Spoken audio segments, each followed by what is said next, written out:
ಮನೆಯಲ್ಲೇ ಇಷ್ಟು ಸುಲಭವಾಗಿ ಬಿಸ್ಕೆಟ್ಸ್‌ನ ಮಾಡ್ಕೊಳ್ಬೋದಾ? ಹೌದು, ಸುಲಭವಾಗಿ ಮಾಡ್ಕೊಳ್ಬೋದು. ಹಾಯ್, ಹಲೋ ಎಲ್ಲರಿಗೂ ನಮಸ್ಕಾರ.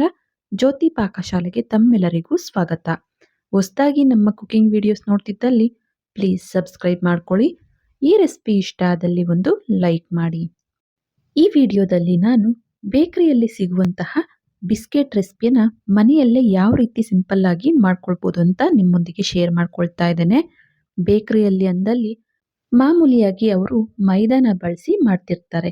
ಆದ್ರೆ ನಾವಿಲ್ಲಿ ಹೆಲ್ತಿಯಾಗಿ ಗೋಧಿ ಹಿಟ್ಟನ್ನ ಬಳಸಿ ಯಾವ ರೀತಿ ಬೇಕರಿ ಸ್ಟೈಲಲ್ಲಿ ಬಿಸ್ಕೆಟ್ ಅನ್ನ ಮನೆಯಲ್ಲೇ ಮಾಡ್ಕೊಳ್ಬೋದು ಅಂತ ನಿಮ್ಮೊಂದಿಗೆ ಶೇರ್ ಮಾಡ್ಕೊಳ್ತೇನೆ. ಬನ್ನಿ ಸಿಂಪಲ್ ಆಗಿ ರುಚಿಕರವಾದಂತಹ ಈ ಬಿಸ್ಕೆಟ್ ರೆಸಿಪಿಯನ್ನ ಯಾವ ರೀತಿ ಮಾಡೋದು ಅಂತ ನೋಡೋಣ. ಮೊದಲಿಗೆ ನಾನಿಲ್ಲಿ ಈ ರೀತಿ ಒಂದು ಅಗಲವಾದಂತಹ ಬಟ್ಲನ್ನ ತೆಗೆದುಕೊಂಡಿದ್ದೇನೆ. ಈ ಬಟ್ಲಿಗೆ ಈ ರೀತಿ ಜರಡಿಯನ್ನ ಇಟ್ಟು ಒಂದು ಬಟ್ಲಾಗುವಷ್ಟು ಇದಕ್ಕೆ ಗೋಧಿ ಹಿಟ್ಟನ್ನ ಹಾಕೊಳ್ತಾ ಇದ್ದೇನೆ. ಯಾವುದಾದ್ರೂ ಒಂದು ಕಪ್ ಮೆಜರ್ಮೆಂಟ್ ಅಲ್ಲಿ ನಾವು ಎಲ್ಲಾ ಪದಾರ್ಥಗಳನ್ನ ತೆಗೆದುಕೋಬೇಕಾಗುತ್ತೆ. ಒಂದು ಕಪ್ ಗೋಧಿ ಹಿಟ್ಟನ್ನ ಸೇರಿಸಿ ಚೆನ್ನಾಗಿ ರೀತಿ ಜರಡಿಯನ್ನ ಹಿಡಿದು ನಂತರ ಅದೇ ಕಪ್ಪಲ್ಲಿ 3/4 ಕಪ್ ಆಗುವಷ್ಟು ಕಡಲೆ ಹಿಟ್ಟನ್ನ ಸೇರಿಸಿ ಮತ್ತೆ ಇದನ್ನ ಈ ರೀತಿಯಾಗಿ ಜರಡಿನ ಹಿಡಿತಾ ಇದ್ದೇನೆ. ನಂತರ ಇದಕ್ಕೆ 3 ಟೇಬಲ್ ಸ್ಪೂನ್ ಆಗುವಷ್ಟು ಉಪ್ಪಿಟ್ಟು ರವೆನ ಹಾಕೊಳ್ತಾ ಇದ್ದೇನೆ. ಉಪ್ಪಿಟ್ಟು ರವೆ ಅಥವಾ ಚಿರೋಟಿ ರವೆ ಎರಡರಲ್ಲಿ ಒಂದು 3 ಟೇಬಲ್ ಸ್ಪೂನ್ ಆಗುವಷ್ಟು ಹಾಕೊಳ್ಬೇಕಾಗುತ್ತೆ.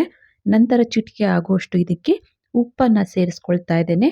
ಅನಂತರ 1/4 ಟೀ ಸ್ಪೂನ್ ಆಗುವಷ್ಟು ಇದಕ್ಕೆ ಅಡಿಗೆ ಸೋಡಾ, ನಂತರ ಅರ್ಧ ಟೀ ಸ್ಪೂನ್ ಆಗುವಷ್ಟು ಬೇಕಿಂಗ್ ಪೌಡರ್ ಅನ್ನ ಇದಕ್ಕೆ ಹಾಕೊಳ್ತಾ ಇದ್ದೇನೆ. ಇದನ್ನ ಸೈಡ್ಗೆ ಇಟ್ಟು ನಂತರ ನಾನಿಲ್ಲಿ ಒಂದು ಮಿಕ್ಸಿ ಜಾರನ್ನ ತೆಗೆದುಕೊಂಡಿದ್ದೇನೆ. ಈ ಮಿಕ್ಸಿ ಜಾರಿಗೆ 3/4 ಕಪ್ ಆಗುವಷ್ಟು ಅಂದ್ರೆ ಯಾವ ಕಪ್ಪಲ್ಲಿ ನಾವು ಗೋಧಿ ಹಿಟ್ಟನ್ನ ತೆಗೆದುಕೊಂಡಿದ್ದೋ ಅದೇ ಕಪ್ಪಲ್ಲಿ 3/4 ಕಪ್ ಆಗುವಷ್ಟು ಸಕ್ಕರೆನ ಸೇರಿಸ್ಕೊಳ್ತೇನೆ. ಅನಂತರ 4 ಏಲಕ್ಕಿನ ಸೇರಿಸಿ ಇದನ್ನ ನುಣ್ಣಗೆ ಪುಡಿ ಮಾಡ್ಕೊಳ್ತೇನೆ. ನೋಡಿ, ಆದಷ್ಟು ಈ ರೀತಿ ನುಣ್ಣಗೆ ಪುಡಿ ಮಾಡ್ಕೋಬೇಕಾಗುತ್ತೆ. ಅನಂತರ ಯಾವ ಕಪ್ಪಲ್ಲಿ ನಾವು ಅದೇ ಕಪ್ಪಲ್ಲಿ 3/4 ಕಪ್ ಆಗುವಷ್ಟು ತುಪ್ಪನ ನಾನಿಲ್ಲಿ ಹಾಕೊಳ್ತಾ ಇದ್ದೇನೆ. ತುಪ್ಪ ಅಥವಾ ಎಣ್ಣೆ ಯಾವ್ದು ಬೇಕಾದ್ರೂ ನಾವಿಲ್ಲಿ ಬಳಸ್ಬೋದು. ತುಪ್ಪನ ಹಾಕೊಂಡ್ವಿ ಅಂದಲ್ಲಿ ಬಿಸ್ಕೆಟ್ ಟೇಸ್ಟು ತುಂಬಾನೇ ಚೆನ್ನಾಗಿರುತ್ತೆ ಅಂತ ತುಪ್ಪನ ನಾನಿಲ್ಲಿ ಬಳಸ್ತಿದ್ದೇನೆ. ತುಪ್ಪ ಎಲ್ಲವನ್ನ ಈ ರೀತಿ ಸೇರಿಸಿ ಇದನ್ನ ಮತ್ತೊಮ್ಮೆ ರುಬ್ಕೊಂಡ್ಬರ್ತೇನೆ. ಈ ರೀತಿಯಾಗಿ ನಾವು ಇದನ್ನ ರುಬ್ಬಬೇಕಾಗುತ್ತೆ. ನೋಡಿ, ಈ ರೀತಿ ರುಬ್ಬಿರುವಂತಹ ಈ ಪೇಸ್ಟನ್ನು ಸೈಡ್ಗೆ ತೆಗೆದಿಡ್ತೇನೆ. ನಂತರ ಬಟ್ಲಿಗೆ ನಾವು ಹಿಟ್ಟೆಲ್ಲವನ್ನ ಸೇರಿಸ್ಕೊಂಡಿದ್ವಲ್ಲ ಅದನ್ನ ಒಮ್ಮೆ ಕೈಯಲ್ಲಿ ಈ ರೀತಿ ಮಿಕ್ಸ್ ಮಾಡಿ ಇದಕ್ಕೆ ಈಗ ರುಬ್ಬಿರುವಂತಹ ಸಕ್ಕರೆ ಹಾಗೂ ತುಪ್ಪದ ಪೇಸ್ಟನ್ನು ಸ್ವಲ್ಪ ಸ್ವಲ್ಪನೇ ಸೇರಿಸ್ಕೊಳ್ತಾ ಚೆನ್ನಾಗಿ ಇದನ್ನ ಮಿಕ್ಸ್ ಮಾಡ್ತಾ ಬರಬೇಕಾಗುತ್ತೆ. ಕೈಯಲ್ಲೇನೆ ಈ ರೀತಿ ಮಿಕ್ಸ್ ಮಾಡಬೇಕು. ಈ ಸಕ್ಕರೆ ತುಪ್ಪದ ಪೇಸ್ಟನ್ನು ಸ್ವಲ್ಪ ಸ್ವಲ್ಪನೇ ಸೇರಿಸ್ಕೊಳ್ತಾ ಹಿಟ್ಟನ್ನ ಚೆನ್ನಾಗಿ ಮಿಕ್ಸ್ ಮಾಡಬೇಕಾಗುತ್ತೆ. ನಾವು ತೆಗೆದುಕೊಂಡಿರುವಂತಹ ಸಕ್ಕರೆ ತುಪ್ಪದ ಕ್ವಾಂಟಿಟಿ ಕರೆಕ್ಟ್ ಆಗಿತ್ತು ಅಂದಲ್ಲಿ ಈ ಪೇಸ್ಟ್ ಎಲ್ಲವನ್ನ ಸೇರಿಸಿ ಮಿಕ್ಸ್ ಮಾಡ್ಕೋಬಹುದು. ನೋಡಿ, ಎಲ್ಲ ಪೇಸ್ಟನ್ನ ಸೇರಿಸಿ ನಾನಿಲ್ಲಿ ಮಿಕ್ಸ್ ಮಾಡ್ತಿದ್ದೇನೆ.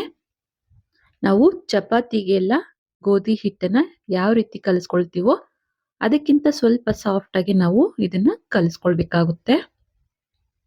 ನಾನು ಇಲ್ಲಿ ತೋರಿಸಿರುವಂತಹ ಎಲ್ಲ ಪದಾರ್ಥಗಳನ್ನ ಸೇಮ್ ಕ್ವಾಂಟಿಟಿಯಲ್ಲಿ ತೆಗೆದುಕೊಂಡು ನಾವು ಈ ರೀತಿ ಬಿಸ್ಕೆಟ್ ಅನ್ನ ಮಾಡಿದ್ವಿ ಎಂದಲ್ಲಿ ಫೇಲ್ ಆಗೋ ಚಾನ್ಸೇ ಇರಲ್ಲ. ಪರ್ಫೆಕ್ಟ್ ಆಗಿ ಬೇಕರಿ ಸ್ಟೈಲಲ್ಲಿ ಬಿಸ್ಕೆಟ್ ಅನ್ನ ಮನೆಯಲ್ಲೇನೆ ಪ್ರಿಪೇರ್ ಮಾಡ್ಕೊಳ್ಬೋದು. ನೋಡಿ, ಹಿಟ್ಟನ್ನ ಕಲಸಿದ್ದಾಯ್ತು. ಈಗ ಇದನ್ನ ಸೈಡ್ಗೆ ತೆಗೆದಿಡ್ತೇನೆ.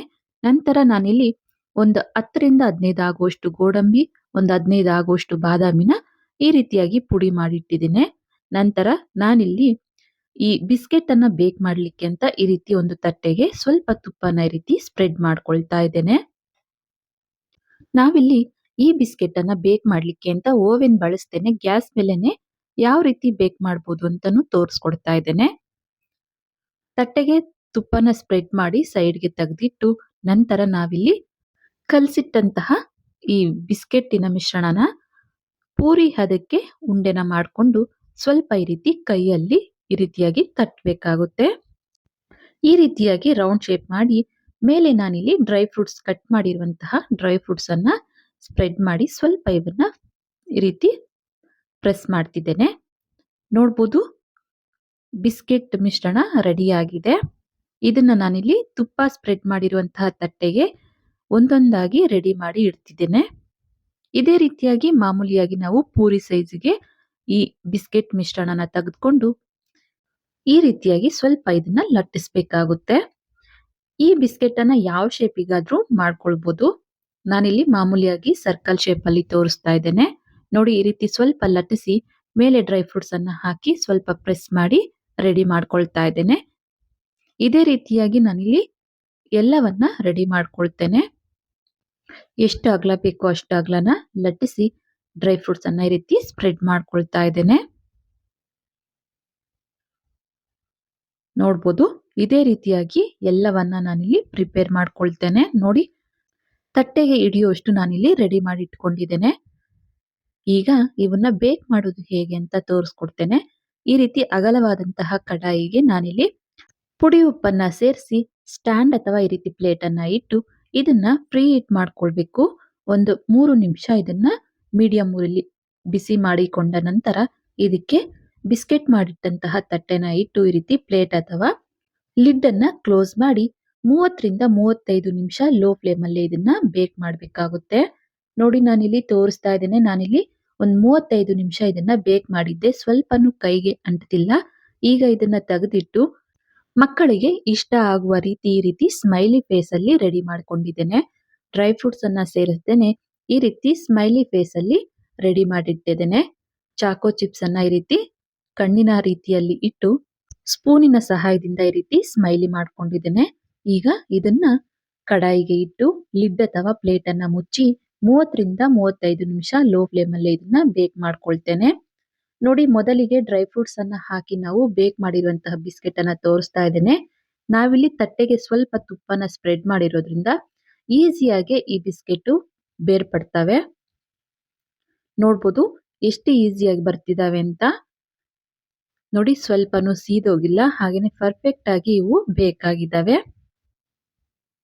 ಹಾಗೇನೆ ನಾನಿಲ್ಲಿ ಸ್ಮೈಲಿ ಫೇಸಿನ ಬಿಸ್ಕೆಟ್ಗಳನ್ನು ತೋರಿಸ್ತಾ ಇದ್ದೇನೆ. ನೋಡ್ಬೋದು, ಇವು ಸಹ ಪರ್ಫೆಕ್ಟ್ ಆಗಿ ಬೇಕಾಗಿದ್ದಾವೆ. ಸ್ವಲ್ಪನೂ ಅಂಟದೇನೆ ಈಸಿಯಾಗಿ ಇವು ಬರ್ತವೆ. ನೋಡಿ, ಎಷ್ಟು ಚೆನ್ನಾಗಿ ಕಾಣ್ತಿದ್ದಾವೆ. ಈ ರೀತಿಯಾಗಿ ಮಕ್ಕಳಿಗಂತೂ ಮಾಡಿಕೊಟ್ರೆ ಇನ್ನು ಬೇಕರಿಯಲ್ಲಿ ಬಿಸ್ಕೆಟ್ ಕೇಳೋದನ್ನೇ ಮರೀತಾರೆ. ಈಗ ಇವೆಲ್ಲವನ್ನು ಒಂದು ಪ್ಲೇಟಿಗೆ ಸರ್ವ್ ಮಾಡ್ತೇನೆ. ನೋಡ್ಬೋದು, ಬೇಕರಿ ಸ್ಟೈಲಲ್ಲಿ ಗೋಧಿ ಹಿಟ್ಟಿನಿಂದ ಮಾಡಿರುವಂತಹ ಬಿಸ್ಕೆಟ್ ರೆಸಿಪಿ ತುಂಬಾನೇ ಸಿಂಪಲ್ ಆಗಿ ಈ ರೀತಿಯಾಗಿ ಮನೆಗೇನೆ ನಾವು ಬಿಸ್ಕೆಟ್ ಅನ್ನ ರೆಡಿ ಮಾಡ್ಕೊಳ್ಬೋದು. ನೋಡ್ಬೋದು, ನಾನಿಲ್ಲಿ ತೋರಿಸ್ತಾ ಇದ್ದೇನೆ ಸ್ಮೈಲಿ ಫೇಸ್ ಬಿಸ್ಕೆಟ್ ಹಾಗೇನೆ ಡ್ರೈ ಫ್ರೂಟ್ಸಿನ ಬಿಸ್ಕೆಟ್ ಅನ್ನ. ಮಕ್ಕಳಿಗೆ ಈ ರೀತಿ ಮಾಡಿಕೊಟ್ರೆ ತುಂಬಾನೇ ಇಷ್ಟಪಟ್ಟು ತಿಂತಾರೆ. ಹಾಗೇನೆ ನಾವು ಗೋಧಿ ಹಿಟ್ಟನ್ನು ಬಳಸಿ ಮಾಡಿರೋದ್ರಿಂದ ಆರೋಗ್ಯಕ್ಕೂ ತುಂಬಾನೇ ಒಳ್ಳೆಯದು. ನಾವು ಬೇಕರಿಯಲ್ಲಿ ತರುವಂತಹ ಬಿಸ್ಕೆಟಿಗೆ ಮೈದಾನ ಬಳಸಿ ಮಾಡಿರ್ತಾರೆ. ಹಾಗೇನೆ ನಾವಿಲ್ಲಿ ಮನೆಯಲ್ಲಿ ಗೋಧಿ ಹಿಟ್ಟನ್ನು ಬಳಸಿ ಆರೋಗ್ಯಕರವಾದಂತಹ ಬಿಸ್ಕೆಟ್ ರೆಸಿಪಿನ ಮಾಡ್ಕೊಳ್ಬೋದು. ಮಕ್ಕಳಿಗಂತೂ ತುಂಬಾನೇ ಇಷ್ಟ ಆಗುತ್ತೆ. ತಪ್ಪದೆ ಒಮ್ಮೆ ಟ್ರೈ ಮಾಡಿ ಹೇಗೆ ಬಂದಿತ್ತು ಅಂತ ಕಮೆಂಟ್ ಮಾಡಿ. ಈ ಗೋಧಿ ಹಿಟ್ಟಿನ ಬಿಸ್ಕೆಟ್ ರೆಸಿಪಿ ನಿಮಗೆ ಇಷ್ಟ ಆಗಿದೆ ಅಂದ್ಕೊಳ್ತೇನೆ. ಇಷ್ಟ ಆದಲ್ಲಿ ಈ ವಿಡಿಯೋಗೊಂದು ಲೈಕ್ ಮಾಡಿ, ಕಮೆಂಟ್ ಮಾಡಿ, ಶೇರ್ ಮಾಡಿ. ಇನ್ನು ಯಾರೆಲ್ಲ ಸಬ್ಸ್ಕ್ರೈಬ್ ಮಾಡ್ಕೊಳ್ದೆ ವಿಡಿಯೋ ನೋಡ್ತಿದ್ದಲ್ಲಿ ಪ್ಲೀಸ್ ಸಬ್ಸ್ಕ್ರೈಬ್ ಮಾಡ್ಕೊಳ್ಳಿ. ಧನ್ಯವಾದಗಳು.